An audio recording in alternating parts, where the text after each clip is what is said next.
And very well welcome to Capital Sports 3.0, our World Cup preview show. I had a feeling that some of our people there were actually starting to lose the will to live, as that just didn't seem to stop. It just didn't. It just wanted to keep going on and on. But you know what?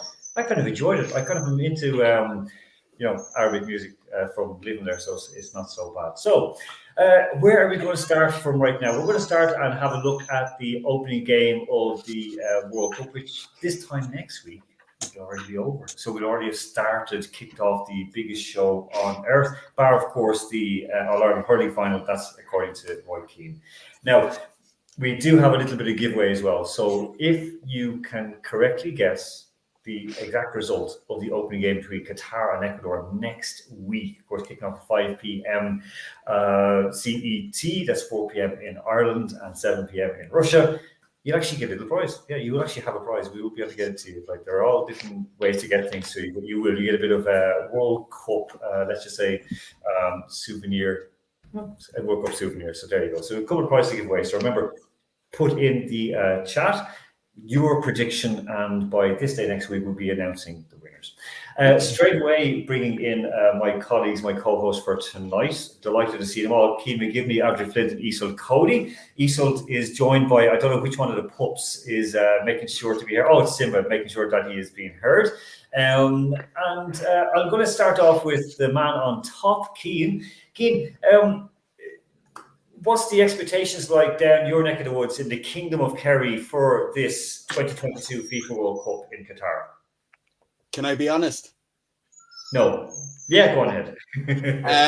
I haven't heard much talk about it. I think the first I heard of other people talking about it was probably the middle of this week. Like a lot of people, it probably hasn't grabbed the imagination, the usual thing. It's at the wrong time of the year, blah, blah, blah. But I'm sure by this time next Sunday, and definitely by the middle of next week, every second person you speak to will be talking about it, no matter who you speak to. No, I think that is fair enough. That usually happens with most things of this nature, that people start to get into as it goes along. Andrew Flint, how is it out in Tumen? What are people speaking about it? What are people at home? Will football be heading back to the Septic Isle, or will it be staying somewhere else? Well, to be honest, people are more bothered about a friendly against Tajikistan over here, or the fact that FC Tumen is still top of the table. No, honestly, it could not be, for so many reasons, less important. I saw the first advert on domestic TV today for the coverage, which is a bit of a shame, if I'm honest. But if you're asking if England are going to win, of course they are. They're always going to win every tournament. So, it's a no-brainer. Yeah, I saw one of the guys who does the HCC sevens. I thought he was joking, but he seriously said, the last World Cup in Russia, this guy from Hull, the last World Cup in Russia was the first one that English fans and media genuinely felt kind of like, not confident about. I'm like, what? Like, I'm thinking, did you not read what was going on? Let me translate what he really meant. What he really meant was, and to be fair, probably the first tournament England got into with genuine, without a positive or negative toxicity, if that makes any sense. It was a genuinely good, warm feeling connection with the team, which is very unusual because it's either hyped way to the heavens or utter despair. That's usually what England are, usually the more positive end. But it was a good connection between the fans, I thought. That is true. Isolt Cody up in Dublin. I mean, the dogs seem excited about it, but Niall and Simple seem to be celebrating. What's the build-up like with you and down in the Premier County as well? Well, I suppose the big build-up for me is the Norway game this week, Ireland, Thursday night. Can't wait for it. Nala, obviously, also very enthused. I think the build-up has been, you're seeing a bit more of it now, and I suppose with the teams being announced, that was the first time there was any real coverage here, to the extent that it's actually getting into the public consciousness. I suppose if we think about the likes of Rio, we knew the song. We were constantly hearing Shakira being bombarded on the radio and that kind of thing. And I suppose the build-up is very muted. The discussion isn't about so much about the teams, but who isn't going, which I think is interesting. I am actually looking forward to seeing how it goes, purely as it feels a little like it's a spectacle in and of itself. Nala's going to be quiet, or I'm going to leave her now.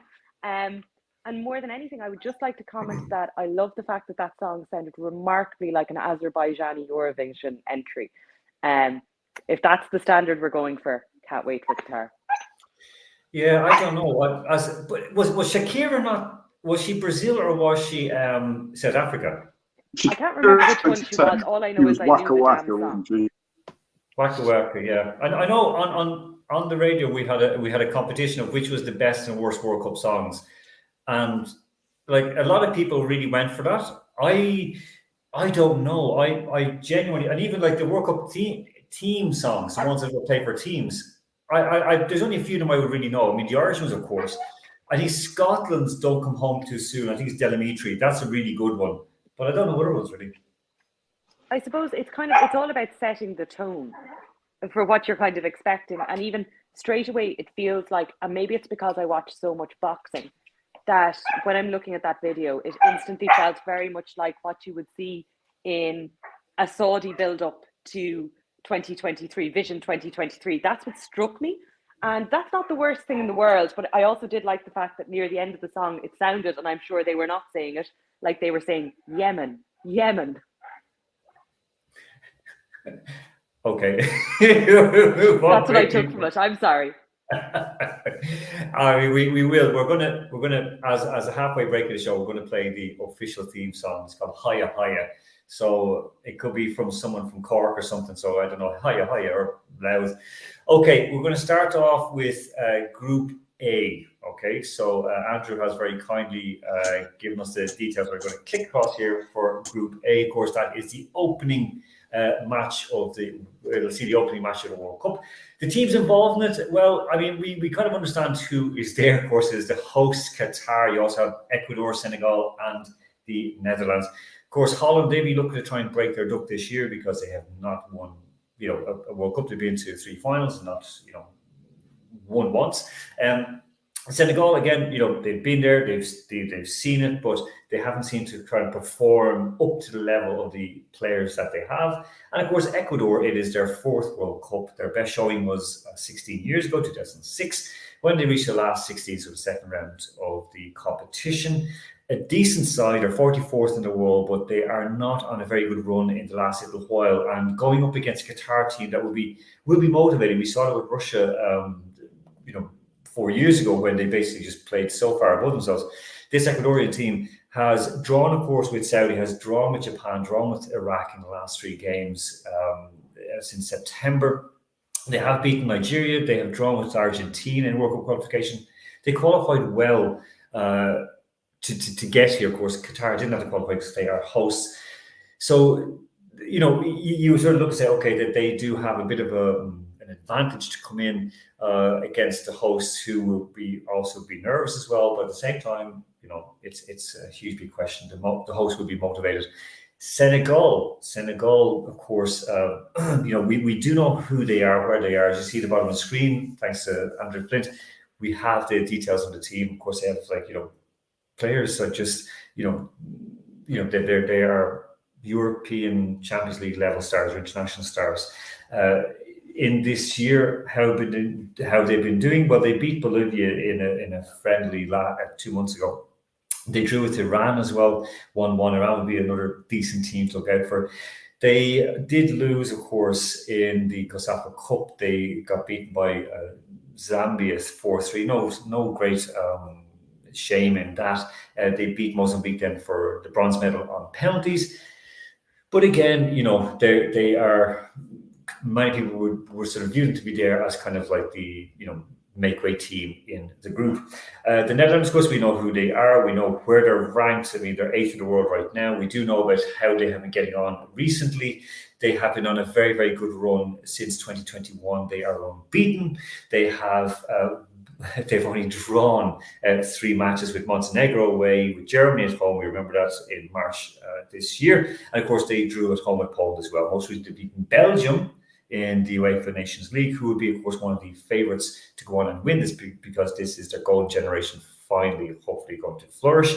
They've beaten Wales as well, who are also the World Cup. They've beaten Poland, who are also at the World Cup. This is a very, very good Dutch team and considered one of the favourites. Quick around the house, I'm saying that it's I'm actually going for. You're going to probably hate me for this, but I'm going to say Netherlands and Qatar are going to come out of group 1 and 2. Netherlands number 1, because I do think Senegal are going to blow up, and I think Qatar could be whipping boys at that group. Have I lost my mind? Do you want honest answers? I am always open for options. The only way I see Qatar coming out, and God, I would say if there's some very nefarious means for the other teams not leaving that group. You might be right about Senegal, though. It's a hugely highly pressurized environment, and I think when you're talking about teams that are all not the main teams, the risk of blowing up is quite high. That's it. I just think they're not quite strong enough. And Cisse, the head man, I don't think he's all that. Keane, quick one. Who do you see coming out of that group? Just very quickly. Oh God, Holland and Ecuador. I think I know you made a few valid points there, but I think Holland and Ecuador to come out of that group. Okay, that's fair enough. Andrew. You know what? I'm actually going to go side of you on this one. I think we've both possibly lost our minds, but I do think Qatar have a genuine chance of going through. They've not played any competitive games for 6 months. They pulled their entire squad out of domestic club football to prepare specifically for this tournament. We know how much it means to them. Ecuador struggle to qualify. Netherlands will easily win the group, I think. But if Sadio Mane doesn't recover from injury, I think that's a huge dependency on their star man. They do have pedigree. They won the AFCON earlier this year, but I got a feeling Qatar will. And they do have some talented players. They've got Almoez Ali up front. Akram Afif has spent time playing in Europe. He's a real star player to look out for. I think Qatar will squeak through. Yeah, I think they just. I just have this feeling that something's going to happen. Of course, we do have to put a little tick on the box, because as at the Luzhniki commentating on the match between Saudi and Russia that opened the last World Cup, Saudi were fasting for Ramadan. That's it. I'm telling you, that's like they looked like that they were beating Dockers from the start. Russia played so well. They were very motivated. They had a huge thing in the dressing room where Artem Djuba came in and said, like, he pushed all the coaching staff out and basically said, that's it, we're going to have to play for ourselves. And they had a brilliant game. But Saudi played down, way down below their level. So I think that's it. So this year, there's no Ramadan at this moment. So I think it's an advantage. Okay, we're going straight on to Group B, and that's Easel Cody. Easel, that's an interesting group. It's one we didn't want to give to Andrew Flint, and we didn't want to give to Keane because we know how much of a royalist he is. It's Iran, USA, England, and Wales. It was great to give this group to someone who has no committed nationalistic views and is definitely not a Welsh fan. So here I am. So this is probably the group for all the World Cup light fans. The people who delve in at this time of year will have the most household names across the group in terms of the teams in it. In terms of teams, we have a lot of participants from Chelsea, Spurs, and Man United, because we have the English team. The US team has a few Premier League additions, and Wales obviously would be the Welsh team will have the likes of Bale, Davies, and obviously Ramsey is now plying his trade in France, but still they've got a good selection of players who will be household names. In terms of the games, the way they're structured here, I think, is actually a big advantage to England, because of the fact that England's opening game will be against Iran. It will be their attempt to get into the final 16 for their first time. So I think that gives us an idea of where they're playing, what level we're talking at this stage. Their main player or main household name is Bayer Leverkusen forward, Azmoun, who obviously, if you've got a good forward, that's great, but one player does not a team make. In terms of the US, who I would rank as probably next above Iran, who we will expect to finish in bottom position. The US are obviously a very focused team around Pulisic, and with the next tournament going in their direction, they will be keen to get it out of the group, having not travelled to Russia in 2018. Then we come to the Welsh, and I think this is what makes this group interesting, because irrespective of two teams playing each other outside of a tournament format like this, in any competition, England and Wales are going to really go for it against one another. And we've got some good matchups there in terms of players. They will be the final game of the group, which adds to the spice, because at that stage, people will have a good idea of their positioning. And England will also be looking at what other groups they may come up against the second seed in, given they're expected to finish on top in this group. For England, obviously, they're coming off two big high international tournaments, World Cup semi-final 2018 and the Euros final, which, let's face it, was a disaster on the pitch in terms of that's where all the fans were. But apart from that, the English team is obviously going to feature heavily Premier League players that we would all know: Sterling, Henderson. Kane is obviously favoured to get the Golden Boot. So there's going to be a lot of additional pressure there. And I think that will add to England's ability to potentially shoot themselves in the foot.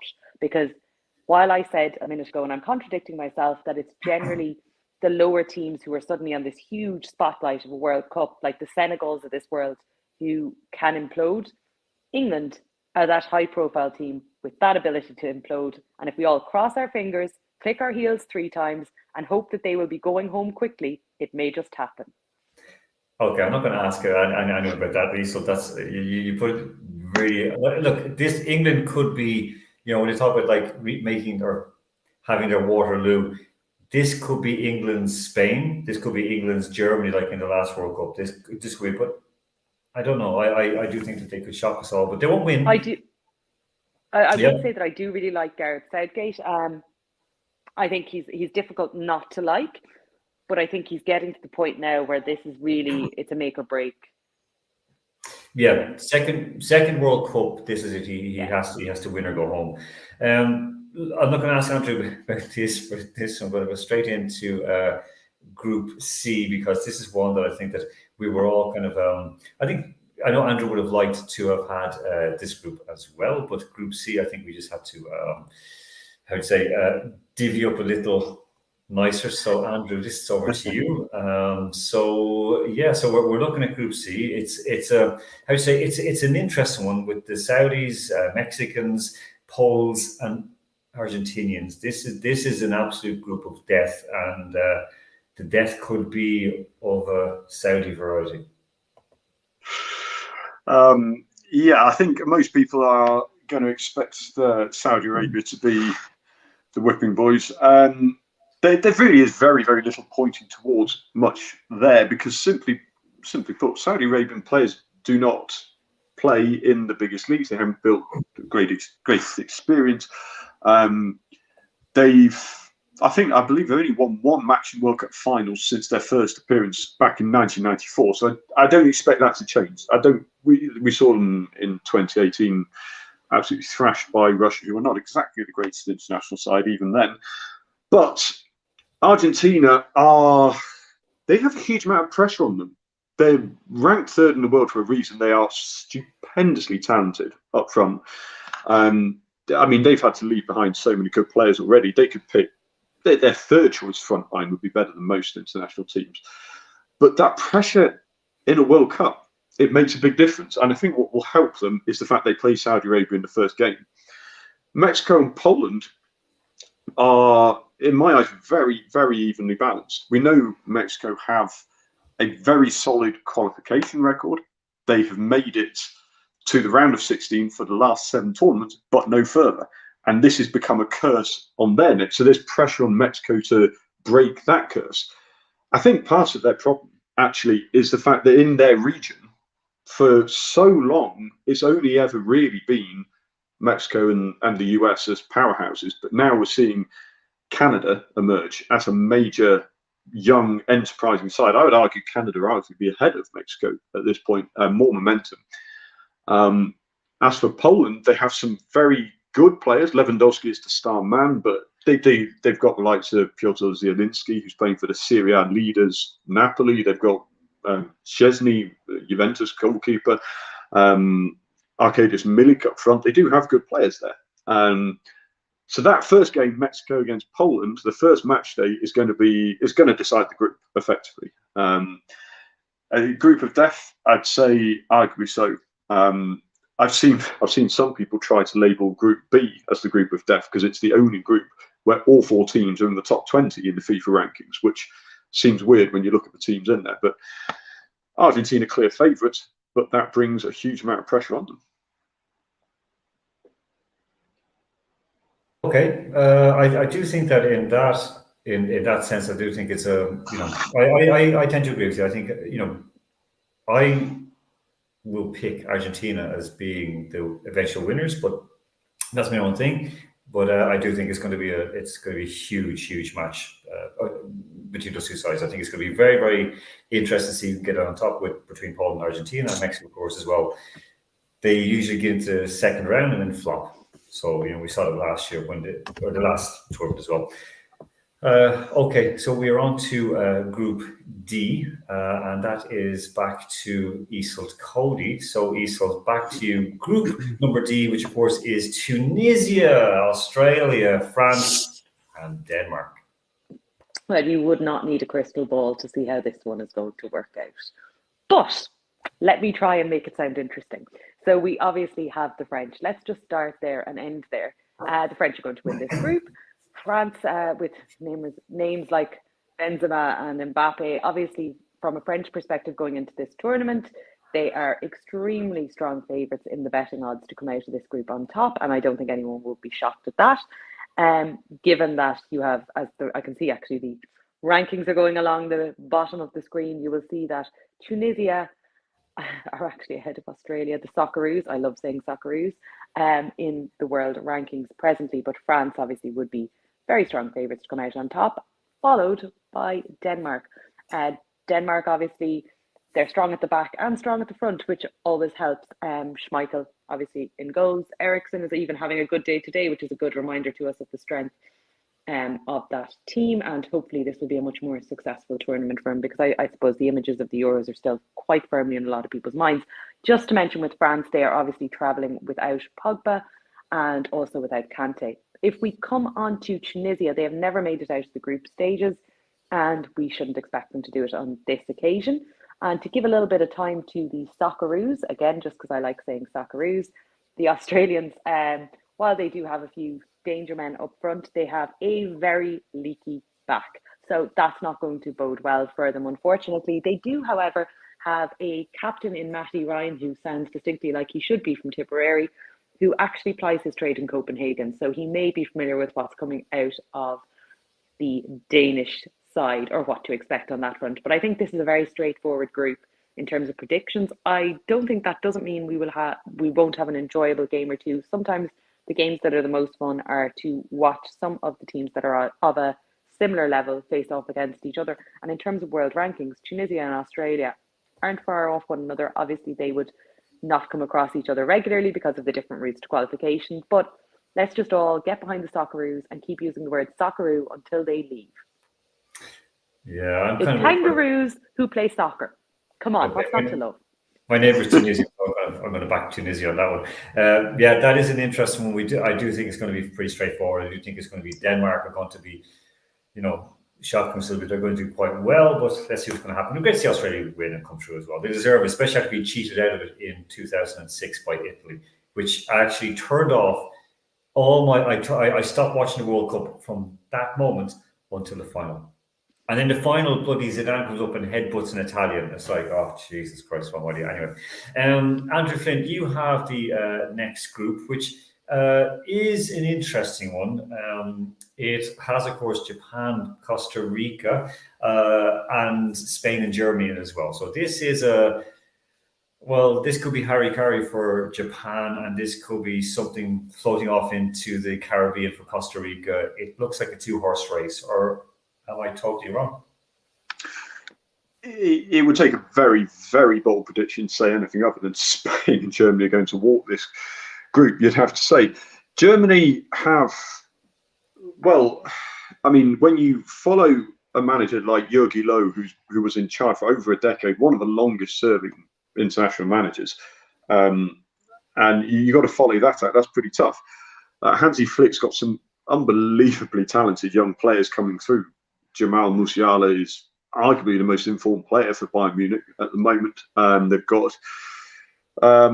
They've got plenty of options. They always do. And we saw probably one of their worst performances at the World Cup last time out. It was the first time we didn't make it out of the group stage since, I think, 1938, which kind of says it all. They looked scared, they looked frightened in Russia, to be honest. Against Sweden, they were really nervous down in Sochi. I remember that game in particular stood out, because you think of Germany, you think ultimate confidence in their abilities, which they should have because of the players they have in their squad to choose from. As for Spain, I think their main problem, which has been a problem for a while, is a lack of an out-and-out goal-scoring striker. They have a very technically gifted side, of course.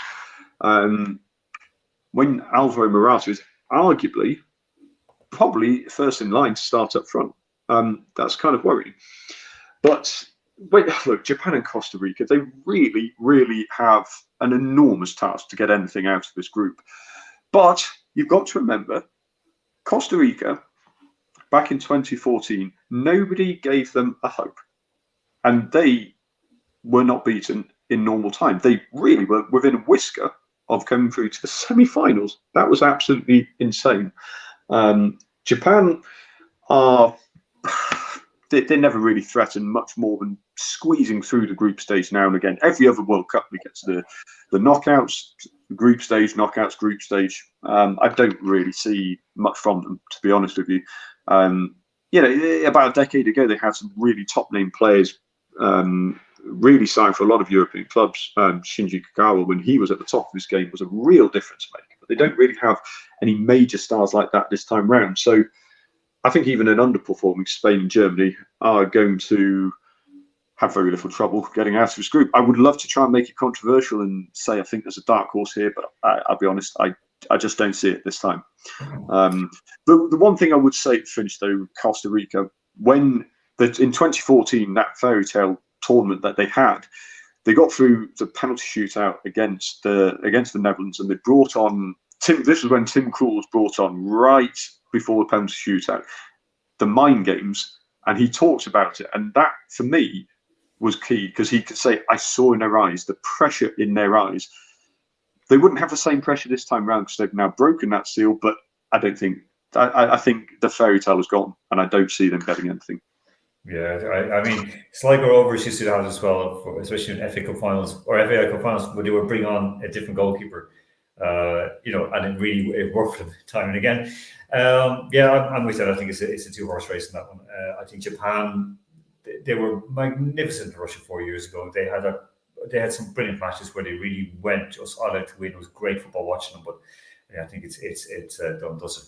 I'm going to ask you all very, very quickly, so you can unmute for a moment, and I'll ask you all straight away. You can raise your hand, or Nala can shout, who scores that amazing goal to beat Belgium to put Saudi Arabia into the second round in the 1994 World Cup in the USA? I leave it to Nala. What's that, Nala? Oh my God, she's a genius. Yeah. Interpret for us. No? Okay. His name was Saeed Al-Awaran. He wasn't meant to be at the World Cup, actually. He'd been suspended. He'd been jailed for partying with foreign women in Saudi Arabia because he was a big star. He had a fondness for the bottle, a fondness for nightlife and so on and so forth, but absolutely outstanding player. And the reason he actually played that day is actually a story I'm going to share with you just after this. A nice little memory from 1994, the World Cup. Maar Elst. Bal passeert, Chivo, overname Saudi-Arabië. Bijna 5 minuten gespeeld. Owairan met een goede ren. Owairan, ja, die kan wel iets even. Doet één ding te veel. Nee, hij scoort. Owairan 0-1. 5e minuut van de wedstrijd. En de Saudis doen het weer. Nemen weer de leiding. Nog vroeger dan tegen Nederland in ditzelfde stadion. En het was een goede ren van deze 26-jarige. Ook langs de Wolf. Daarna komt die Smits tegen. Ook die hindernis passeert hij. Albert is net te laat. En Preudom is kansloos. Obayran zorgt voor de eerste tegentreffer van België in dit toernooi. Hij maakte al 18 van de 28 goals in de kwalificatie. En dat blijkt dus geen loos alarm. Now, he scored against an extremely good Belgian team, which had the likes of Schifo and some absolutely superb players that day. Belgium took it for granted, but the Saudis put them to the sword. Now, how did Saeed end up playing in that match? Of course, we do know that he's one of the greatest scorers of all time in Saudi football, with in club games 238 goals from 568 appearances and 24 goals in 75 games for Saudi Arabia.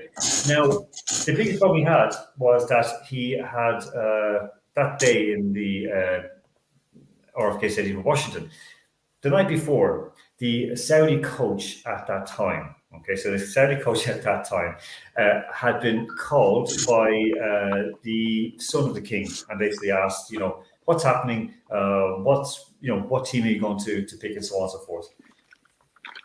The coach at the time had said, I'm not going to, it's too early in the morning, I'm going to go back to bed, and I'm going to stay in bed, so you can just basically go get stuffed, the Brazilian coach. And phone call came again. We want to know your lineup for this match, he said. Get stuffed, hung up the phone. Less than half an hour later, some gentlemen from the Saudi, Secret Services came in, put him under house arrest, and said, "We're now, you're fired, you're gone." But of course, they couldn't fire the head coach because they had no one else to sit on the bench. So he did sit on the bench, but the team was actually picked by a sports journalist to play, and he played Al Iran because he said he has it in him to have a really good game. So there you go. That is the story of how Saeed Al Iran got onto it. So he was basically the coach is fired on the spot. A sports journalist picked the team, and he scored that cracking goal. This is an excellent precedent. This means we've got a real chance. I like this. Yeah, exactly. There's a chance to do it. Keane, just in your you the last few groups, but just overall, what do you think of our guys' picks so far? Do you think that we're kind of on the mark, or we're a little bit off? Yeah, I think all these World Cups, you'd like to see somebody come out of the pack and get to the last 16, get to the last 8, outside of your Spains, your Germanys, your Englands, etc. But I think the lads got it bang on, and I couldn't disagree with their picks so far. Okay, no, that is fair enough. And just the question had come in, someone popped it in, and it was Jorge Solari. Sorry, that was the coach of the Saudi team at that World Cup. Okay, now the next group is mine. So Group F, that's for me. Okay, so how are we going to look at it? Well, basically, it's a fairly straightforward group. You've got Morocco, who've been there quite a few times. Canada, who've been there a second time. The last time I remember watching was 86, and I was up in Donegal on holidays watching them play an absolute terrible match in Mexico against France, and they lost over 1-0. You got Belgium, you got Croatia. Croatia, of course, came second the last World Cup. Should have won it, except they were, I still believe they're cheated out of it. And you've got Belgium. Now, Belgium are a team that, many would say that they kind of flatter to deceive, that they shouldn't be, we shouldn't be backing them as much as we can. But you look at the players that they do have, and you look at the quality that they do have on their side, and you think, this is actually pretty darn good, because they are a very, very good setup, and they are, they should be able to do well. But they seem to sort of shoot themselves in the foot every so often. The first game in the group is between Morocco and Croatia. That is on the 23rd. It's a morning game in Ireland and a lunchtime game in Europe. After that, you've got Belgium and Canada. Then later on, that night, Morocco, we know who they are, but saw them firsthand, commentated on them when they played against Portugal in the group game. They lost 1-0 to an absolute cracking goal, and basically a one-man show from Cristiano Ronaldo. Morocco, most of their players are, children of immigrants. So there is a kind of a buzz. They do have a lot of followers, and they'll have a big following in Qatar as well. There will be a lot of Moroccans coming in from all around the region to support them. Croats, not so much. And Belgium as well, of course, they'll be just sitting there eating waffles. If I had to try and say who's going to come out at the top of this group, I would have to just go say Croatia and Belgium. However, in saying that, I think Croatia just might have gone over the hill. I think they might be the kind of Derek Chisora of this group, who they, were tough, able, but they're just not there anymore. And they have beaten like Chile, they've drawn with Paraguay, they've beaten South Africa. They have done well this year in the World Cup qualifying. Of course, they beat Congo, which Democratic Republic of Congo, were a decent side, but they've gotten past them. They're going to play Georgia in a friendly this week, later on this week. So we'll see what's going to happen with that. But I will, put my money behind Morocco and Belgium coming out of this group. Quick run around. Cian, am I wrong on that one? I don't think so, Alan. I don't think I could disagree with that at this particular moment. Probably I'll come back to me in maybe a week's time. Okay, Isolt. Very fair. Loved the Derek Chisora reference. Also love you're struggling over a word. It makes me feel much better about myself. Andrew? I'm going to say you are wrong, boss. I genuinely have a really good feeling about Canada for this World Cup. I really seriously do. They have so much momentum coming forward. And I mean, Alphonso Davies is a big name, of course, but there's so much more. Jonathan David is tearing it up in Ligue 1 at the moment. They've got Champions League players like Tejan Buchanan, who's absolutely flying as well. They've got the teenager Ismail Kone. They've got so many relatively unknown to some people, but there's a lot of players they'll have only heard of this season from Champions League football. Morocco, I think, are I don't see a great deal from them, if I'm honest. Croatia obviously should be going through. Belgium, I'm saying Belgium. I'm assuming they're going to win the group. I think the Croatia-Canada game is going to be one of the games of the group stages to look out for, because it could be a real shock on the cards. I think I'm going to back Canada to go through. Okay, all right. That is fair enough. So good on that. And now, Cian, it's over to you for Group G, which of course is an interesting one. You've got Cameroon, who of course we really wanted them to go on and win because they were just brilliant in 1990. We've got Serbia, we have Switzerland, and of course we have Brazil. Yeah, I think I'll probably just go out on a limb straight away and say hope to give you the winners in Brazil, more than likely, if they can get their defence right. I'd nearly probably get a part in that back four myself. I'm probably young enough, seeing as one of the elder statesmen, Thiago Silva, is 38 and he got a place. So here's hoping that they can prove me right, and you can come back to me in 6 weeks' time and yay or nay on that. I think Serbia will join them in the next phase as well. I think Alexander Mitrovic. Now, I know there was question marks over his involvement, and I'm not sure is he involved with Fulham this evening against Manchester United. So maybe that'll be if he wasn't involved this evening, that'll be an interesting couple of days to see will he be involved with Serbia. But I think he really gives Serbia a real chance, and his goals to games ratio with Serbia has been absolutely terrific. So as I say, I think themselves and Brazil will come out of Group G. Moving on to Group H, Portugal and South Korea to come out of Group H. I know Hyun Min Son got fractured cheekbone, I think, last weekend, and he had an operation, and they're hopeful that he'll be involved, maybe not for game one, but certainly the second game of their group. And I think he will be a huge part of a driving force of their World Cup campaign. And of course, Portugal minus Diogo Jota, of course, but I think Cristiano Ronaldo, a bit like Heung-min Son, will spearhead their campaign this year, Anna. Okay, that is fair enough. You were fairly succinct with that. I mean, do you really think that? Like, I'm just thinking. I was asking a question that out of that group, I mean, Ghana, I would not reckon to come out of it. South Korea, I think I think they could be decent. What about Uruguay? Because I mean, the showdown with Ghana could be an interesting one. There's a lot of bad blood between them, especially after the cheating that went on in 2010. Yeah, of course. Never even thought of Uruguay, but again, they've had probably a consistent performances since the 2010 World Cup. They were consistent in the other World Cups. I suppose they're an aging squad as well. I've seen that Edison Cavani and Luis Suarez are both involved. They're moving on in years. I know they'll still convert opportunities if they get them in this World Cup. So yeah, they'll be thereabouts. But I think I'll stick on this one and I won't twist. All right, that's fair enough. So when we look through it, I'm just going to ask, stay with you for this before we go on to the guys.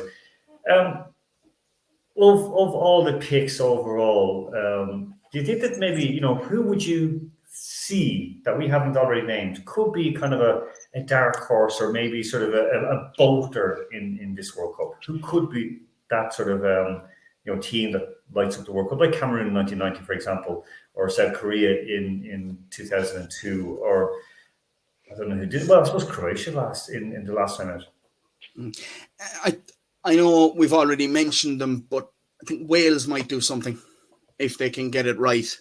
They've had a decent enough qualifying campaign to get there. They worked extremely hard. Yes, they beat the Ukraine and all that went with that game, but they'll definitely have momentum behind them. The squad, I know Gareth Bale, that one of the bigger parts of their squad, hasn't really played in the last number of months, and there's huge question marks over his fitness. Probably, I know it's a World Cup, but probably question marks over his appetite for it. But I'm sure once he pulls on that shirt, they'll go up that couple of notches. They certainly do it when the rugby team plays. So I think if they could take a little bit of the rugby spirit out of it, they could certainly go deep into the tournament if they get things right in the group stage, of course. Okay, Isolt, on that one, who do you think could be a bolter in this whole competition? Who do you think could actually shock us all? Well, I actually think Keane, obviously I had said in my group the same thing, that I thought Wales would come out the second in that group. I think if they were to beat England, that would be a really huge victory. And I think a very good point there is how much Wales as an international squad can really push on. I'm going to go a different angle on it, though. I think we will see one of the major teams blow up. I don't know why. I just think this World Cup has that feel about it. And no, I am not Mystic Meg. I think we'll probably see one of the bigger 4 or 5 teams go horribly wrong and just go out, maybe not in the group stage, but to go out quite quickly immediately after that. And I think in that way, we could be looking at a very interesting tournament. I don't think we're going to see any big shocks in it, to be honest. I think the gaps and the way the groups have happened to fall, I don't think we're going to see any shockers coming out of them. It's just the lineup seems to be very unfortunate for the minnows. Yeah. Andrew, is there anyone that we've overlooked? Maybe one of the, Wales, for example. Keane mentioned that if you get that sort of like Carroll Farm Park spirit going, that they might do something interesting. I'm really enjoying how the 3 Irish people on the panel are all backing a rival of England. That's the big surprise there. Very impartiality, guys. I like it. No, in all seriousness, I agree Wales could be one of those who could shock. But my 2 dark horses are going to be Canada, like I mentioned earlier, and actually Qatar. Because I don't think we've ever really had a World Cup with a national team preparing quite how they have. They've got a huge amount of experience in their squad. And I know that experience hasn't played great quality, but they won the Asian Cup in 2019. They are seeing the fruits of 15, 20 years of youth development. They have one of the best youth academies, international youth academies in the world, that is producing a lot of the players in the squad now have come through together from that. 6 months without competitive football is a massive, massive gamble. It could either spectacularly blow up in their faces and they'll be exhausted and they'll be off the pace, or they could be so focused on it, so driven, that they could cause a shock. The only shame for me is going to be that people will almost certainly put an asterisk on it because they are the hosts and they are so unfancied that there will instantly be suspicions of how they managed to do that. But look, just on a footballing sense, they have put a huge amount into developing this for fairly obvious reasons. So I'm going to say Qatar could spring a shock. Canada, I genuinely expect to, but Qatar is the real dark horse for me. Okay. I will mention back when I was a school kid in Ireland in the 1980s would have been, well, was it? I remember writing off to the Qatari embassy in London because it was something that we were doing a project and they said pick a small nation and so on. So I picked Qatar and they sent me these booklets and they were like showing like football was really important to them. They showed the development of the team. So I always kind of had a little bit of an interest in them. And then you people who went over to work in the Aspire Academy in Qatar. And I visited the academy then when I was in Saudi Arabia and I saw what they were doing and I didn't agree with a lot of what they were doing because they're bringing in people who will be, let's just say, I would not want to work with at all. But they were also recruiting good athletes and bringing athletes, not packing their team. Yes, FIFA changed rules in terms of players signing for different countries and so on, but it was even beyond that. It was just basically that they had a real setup that they were building and developing, and they're putting a lot of money in, and including children of immigrants, mainly, of course, from South and Southeast Asia, including these children and from Africa as well, into the local community, the same way, say, Jordan would have done with Palestinians as well. There does seem to be a movement of that, and I do think it's, it could take, it could put actually shine on the World Cup, because for me right now, as Bob mentioned, the shine seems to have gone on this World Cup.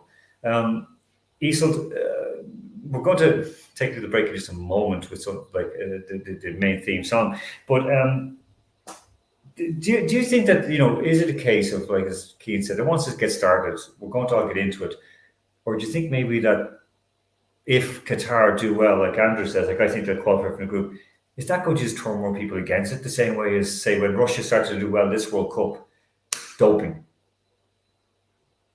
Right. Well, I suppose it's a different. No one's going to be looking at Qatar and presumably going, "Oh, doping." They'll go probably all the positives you'd said there about bringing forward a youth system and trying to develop the game, because of the reputation that goes before them.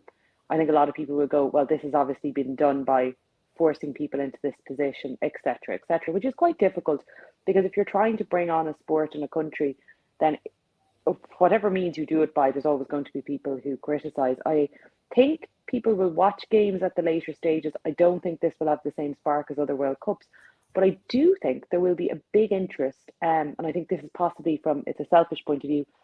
When the teams come back after the World Cup, we could be in for absolute chaos in the Premier League. And I say that because of the fact that we all know how COVID and the gaps impacted how teams returned, when there was obviously a suspension of games. And I think we're going to see something quite strange given when the World Cup falls and when games will resume. And I think that's going to be quite interesting. I just don't know if the spark is going to be there. And I think the damage is already done if people aren't talking about the World Cup like we used to. And also, I would caveat this by saying Ireland aren't in the World Cup. It's very difficult for a country who doesn't have a team participating to get us up for it. But even with previous World Cups where we weren't there, I felt there was much more coverage. And this time it just feels very muted. The discussion is about Qatar, not about football in Qatar. Yeah, that is fair enough. That's it's about Qatar, and I mean that's how it has been. We discussed it here. We discussed it how, say, Gary Neville had gone there and had asked questions, had been given answers, but nothing was going to be good enough. And I do think that I've never, as bad as it was building up to Russia, there were genuine concerns in terms of, like, with hooliganism, for example. Yeah, there was definitely, that was a fact that there were, like, possible issues with that. But with this, with people complaining, I remember in Russia, some fans, some commentators complaining about travel distances. People starting to speak about, in North America, where there's 3 countries, it's going to be very hard to travel. I remember the whinging and wailing and gnashing of teeth with South Korea and Japan. Hello, folks. It's all in one little peninsula. It's right. You can literally walk from stadium to stadium. You can shake hands with Cristiano Ronaldo and get Messi's autograph on your back. It's all close together. Keane, do you think that people will sort of like wake up to it and sort of start to enjoy it? Like, of course they will. Will it be a case of that they will enjoy it when it starts to get going, or as Ixel said, it'll only be later on in the tournament? I think some of the groups they'll enjoy it, but certainly once you get to the last 16, last 8, people will all, no matter who it is, people will get drawn in, particularly for Andrew's benefit, seeing as I'm supposedly a royalist. If England got going, seeing as we all support English football teams, if England got going, begrudgingly, I'm sure we'd like to see them do well. I know I'm going to get killed around here for saying that, but look, I've said it now, so I can't go back. Something like that, but definitely, as I say, last 16, last 8, people will get invested in it, no matter where it is in the world, no matter what's going on in the background. And we've had plenty of that talk in the last number of weeks and months. Andrew, I want to ask you a question before we play the theme song and come back for some small predictions. How does it feel to be an English person when it's like everyone against you? I mean, I understand how it is as being an Irish person from Dublin when it's 31 counties against 1. How does it feel to be English, and how do you react? Do you take it with good spirit, or do you sort of like start to like get the Union Jack and Pitbull tattoo and start punching people in the head? Sorry, And well, it's not just deck chairs as well. It's not just World Cups. That's everyday life for him. Well, yeah, it's an interesting experience. Look, I mean, Gareth Southgate has done something very strange, which is managed to persuade some people who are not English to not completely hate the English national team. Now, come the finals, when it kicks off for England on Monday or Tuesday, whenever it is, I'm sure there'll be the wave of anti-English sentiment. And to be fair, given the group stage opponents, all three of them have reasonable reasons to just ramp it up a little extra. But that I like that. I want that, because it means you matter. It means you count. If people just didn't really care and there was just a flat emptiness about a rivalry, about a group stage, about a tournament, that would ruin it. I'd rather be hated than completely ignored. And I mean, to broaden it out onto how England are going to do it this World Cup, England definitely will not win it because they just don't win major tournaments. They do everything they can to get as close as they can without actually managing it. But I honestly don't mind, because I'm used to that now. I know England are not going to win deep down. The hope builds up, but deep down the realism is still there. But that allows me to enjoy the World Cup even more, because I want the Wales game to be blood and thunder. I want us to knock those Michael Sheen loving fellas off the park. I think I chose a clean word there. The Americans will be easy; they're just pushovers, and Iran could be a really tasty game. But look, the World Cup we're allowed to enjoy the football. It doesn't mean we ignore everything else that goes on, the issues that everybody has started talking about enormously over the last few weeks and months, and perhaps not quite so much 10 years ago, but that's another issue entirely. I don't think you should be blamed for enjoying the football and saying, oh, well, that automatically means you're contributing to sports washing. You're washing over the issues like everybody wants to. I think if you invest in the tournament, you are actually doing a real service, because the more interest, the more focus that is on any form of Qatar-related issues is going to be a productive process. I'm not saying it's going to be totally positive in the end, but it's a process that has to be gone through. I'm looking forward to the tournament. I can't wait. I'm not going to buy the sticker album because it's just ridiculously expensive. But look, England won't win, so it doesn't matter. I feel the need to point out that Andrew has entirely missed the purpose of the World Cup. And I'm disappointed. He's going on about the spirit of football and all that horse. It is an opportunity for all those countries that were once occupied or attempted to be occupied by England to group together as a global power and enjoy your misery. But wait, hold on. Wales aren't occupied by England. It doesn't matter. Next door. It's the same. Nobody cares about who wins the World Cup. We made the game and we gave it to everybody. So International History 101 here this evening. Yeah, I've got to play the part. Look, I'm outnumbered here, so I've got to fight my corner. Of course, it's the English game. We created it. We gave it rules. We gave it to the world, and yet you can't perfect it. And you can only win. And you can only win it once in 1966. Look, we're world champions this weekend. I'm ignoring one sport where we lost the World Cup final. We've already won one World Cup final this weekend, so that's a sign of things to come. And Ireland beat you in that World Cup too. Oh, for God's sake, you had to bring that up, didn't you?